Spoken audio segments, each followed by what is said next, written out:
Saudações, queridos amiguinhos! Vamos pular junto nessa nova aventura. Vamos entender o movimento circular uniforme, abreviado por MCU. Vamos fazer uma analogia com o movimento retilíneo uniforme, assim a gente aproveita e revisa.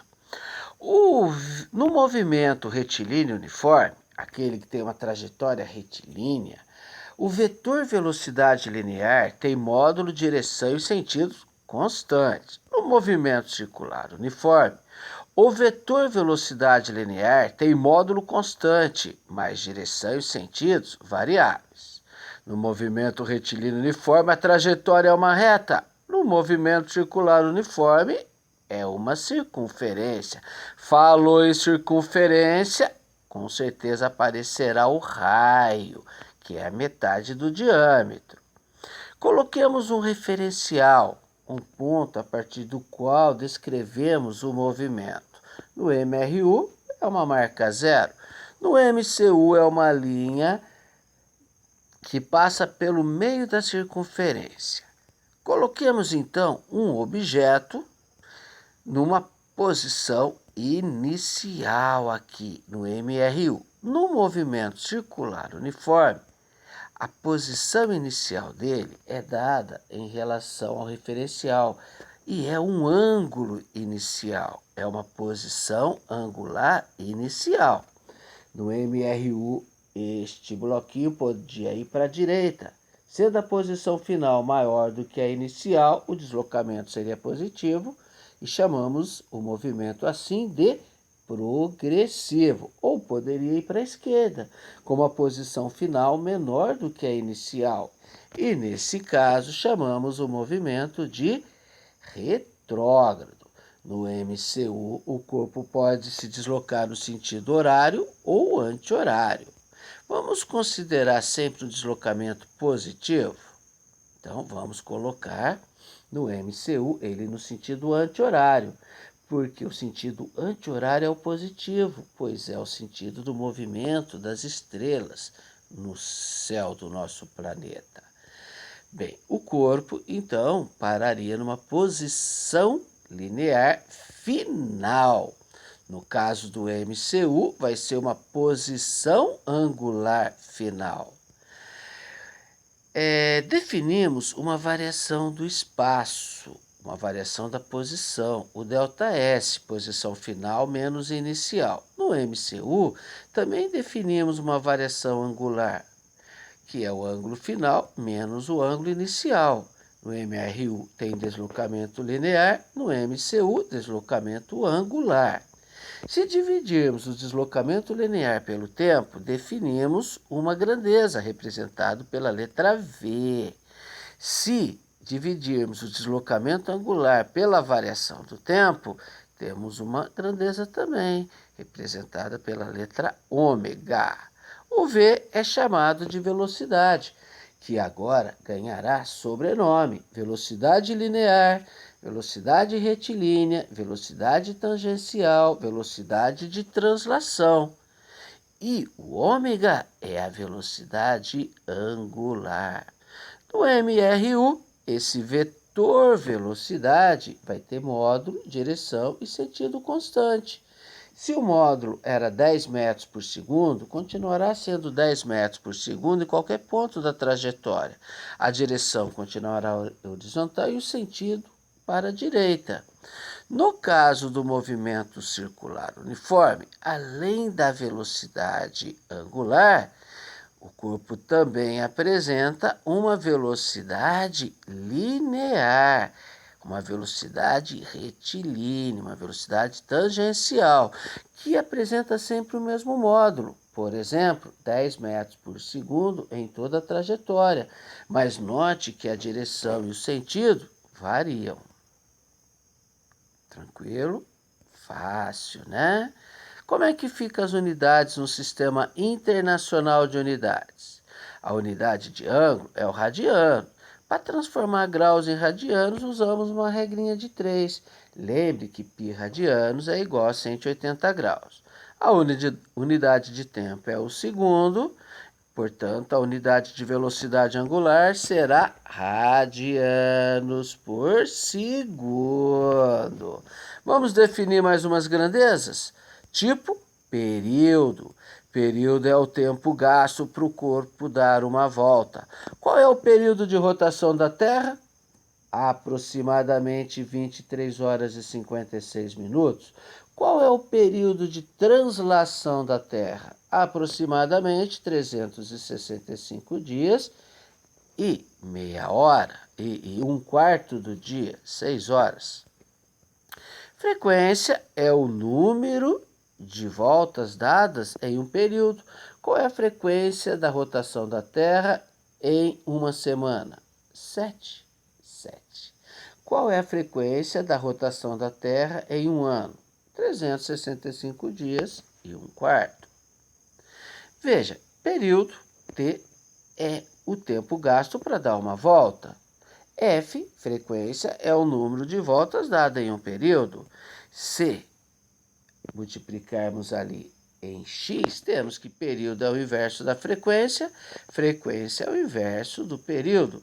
A frequência pode ser medida em RPM, rotações por minuto, ou RPS, rotações por segundo. Quando usamos RPS, fazemos uma homenagem a Hertz, o cientista que descobriu o efeito fotoelétrico. Vamos resolver problemas? Oba, isso é bom! Qual o período dos ponteiros da hora, dos minutos e dos segundos de um relógio analógico? Isso. Quanto tempo leva para dar uma volta o ponteiro das horas, dos minutos e dos segundos? O ponteiro das horas leva 12 horas para dar uma volta. Logo, o período dele é 12 horas. O ponteiro dos minutos leva 1 hora para dar uma volta. Logo, o período dele é 1 hora. E o ponteiro dos segundos leva 1 minuto para dar uma volta. Logo, o período dele é 1 minuto. Vamos fazer um da nossa lista? A roda de um carro efetua 120 rotações por minuto, 120 RPM. Qual o seu período? Bem, 120 RPM é medida de frequência. Para achar o período, basta dividir o 1 pela frequência. No caso, vamos partir da regra de 3. 120 voltas em 1 minuto, qual é o tempo para dar uma volta? Olha, caímos na formulazinha do período, 1 dividido pela frequência, 8,3 vezes 10 a menos 3 minutos. E se quiséssemos no SI, no Sistema Internacional de Unidades, se 1 minuto tem 60 segundos, 8,3 vezes 10 a menos 3 minutos, quantos segundos tem? Ou já começamos lá, a regra de 3. 120 voltas em 60 segundos. 60 segundos é 1 minuto. Quantos segundos leva para dar uma volta? Multiplicando em x, fica 60 dividido por 120. 0,5 segundos. Qual a velocidade angular de rotação do planeta Terra em unidades do SI e na unidade graus por hora? Bem, nós sabemos que para dar uma volta tem 360 graus, 2 π radianos. Precisamos aplicar a regra de 3, né? Uma volta são 2 π radianos. Meia volta, 180 graus, π radianos. 1/4 da volta, 90 graus, π sobre 2 radianos. Para dar uma volta, ele leva 24 horas. 1 hora tem 60 minutos, então 24 vezes 60 dá 1.440 minutos. 1 minuto tem 60 segundos, então 1.440 minutos vezes 60 dá 86.400 segundos. Bem, queremos a velocidade angular, que é a variação do ângulo pela variação do tempo. O ângulo é 2 π radiano e o tempo 86.400 segundos. Então, a velocidade angular da Terra, em unidades do SI, é π 43.200 avos rádios por segundo. E em graus por hora? Bem, a fórmula da velocidade angular é a variação do ângulo pela variação do tempo. O ângulo, uma volta, 360 graus. Leva-se 24 horas para dar uma volta. Então, a velocidade angular da Terra em graus por hora é 15 graus por hora. Que unidade doida! Por quê? Eu pedi essa unidade para explicar por que a diferença de um meridiano ao outro é de 1 hora. Ou seja, um fuso horário, pois o ângulo entre os meridianos é de 15 graus. É o movimento de rotação da Terra que determina o deslocamento do Sol no céu. Se a Terra gira 15 graus por hora, então o Sol também se desloca 15 graus por hora. Deslocamento aparente. Logo, quando o Sol passa de um meridiano ao outro, que é 15 graus, se passou 1 hora. Pois é, gente. A física é a mãe de todas as ciências. Veja ela aí na geografia. Legal ou não é? É sim, é muito. Vamos ver as equações de vínculo, MRU e MCU? Veja, aqui está uma pessoa num carango se deslocando numa rodovia. O que ele enxerga? Ele vê a rodovia em linha reta. Ele percebe um deslocamento linear. O velocímetro registra uma velocidade retilínea. Mas para alguém que observe esse indivíduo lá do espaço, nota-se que ele está mesmo percorrendo uma grande circunferência. Ao invés de um deslocamento linear, o nosso ETzinho imaginário percebe um deslocamento angular. E ao invés de uma velocidade linear, uma velocidade angular. Bem, temos que conseguir relacionar os dois movimentos. Então, o espaço se relaciona com o ângulo e o fator de relação aí é o raio. O fator de vínculo é o raio. Então, o deslocamento linear é o deslocamento angular vezes o raio. A velocidade linear também se relaciona com a velocidade angular e o fator de vínculo é o raio da trajetória. Então, velocidade linear é a velocidade angular vezes o raio. Vamos resolver mais problemas? Problemas inteligentes que você nunca parou para pensar.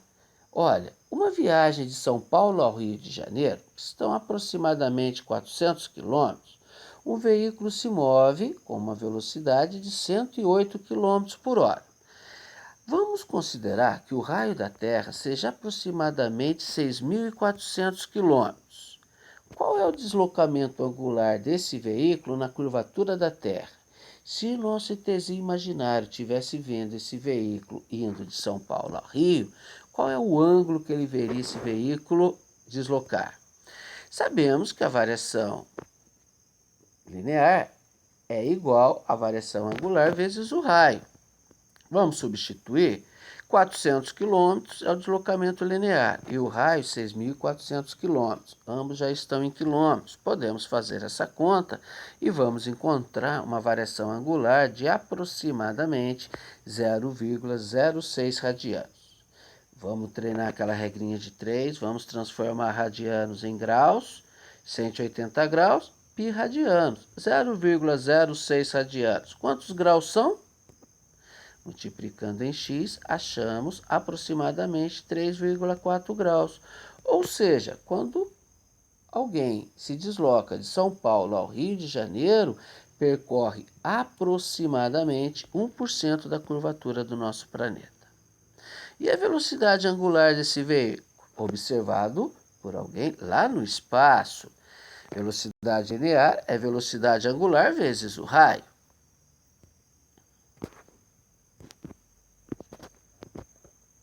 Veja que a velocidade linear está em quilômetros por hora e o raio em quilômetros.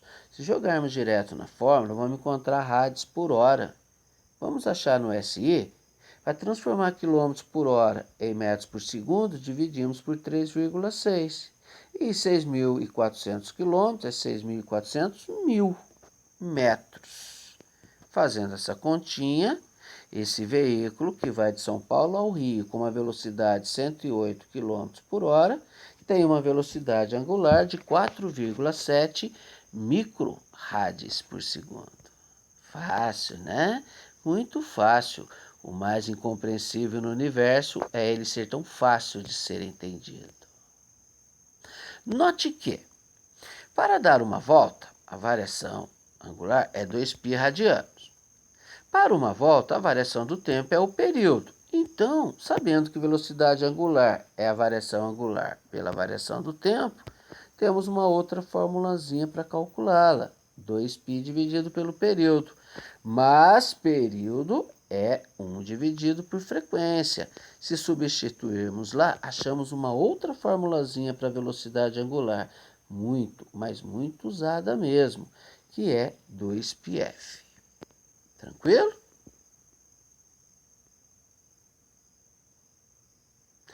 Pois é, que o amor em vocês faça a vida girar, girar, girar. É muito bom. Obrigado pela atenção, queridos.